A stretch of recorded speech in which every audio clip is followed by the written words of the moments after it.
അല്ലാഹുവേ നമസ്കാരം കഴിഞ്ഞ് അല്ലാഹുവിന്റെ റസൂല് വൈകിട്ട് വീട്ടിലേക്ക് കയറി വരികയാണ്. ആ സമയത്ത് അല്ലാഹുവിന്റെ റസൂല് ആയിഷയോട് പറയുന്നു, ആയിഷ വല്ലാതെ തലവേദനിക്കുന്നു ആയിഷ.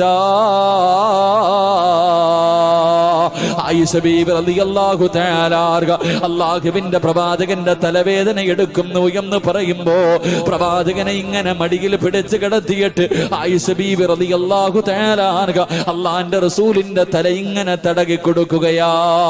ആ സമയത്ത് അല്ലാഹുവിന്റെ റസൂല് ആയിഷ ബീവിയോട് ചോദിക്കുന്നു, ആയിഷ ഞാനെങ്ങാണം മരിച്ചുപോയാ നീ എന്തു ചെയ്യും ആയിഷ? അല്ലാഹുവിന്റെ റസൂലിന്റെ ഭാര്യമാരിൽ ഏറ്റവും വയസ്സ് കുറഞ്ഞ ഭാര്യ, മനസ്സുകൊണ്ട് തയ്യാറെടുക്കാറ് അല്ലാഹുവിന്റെ റസൂല്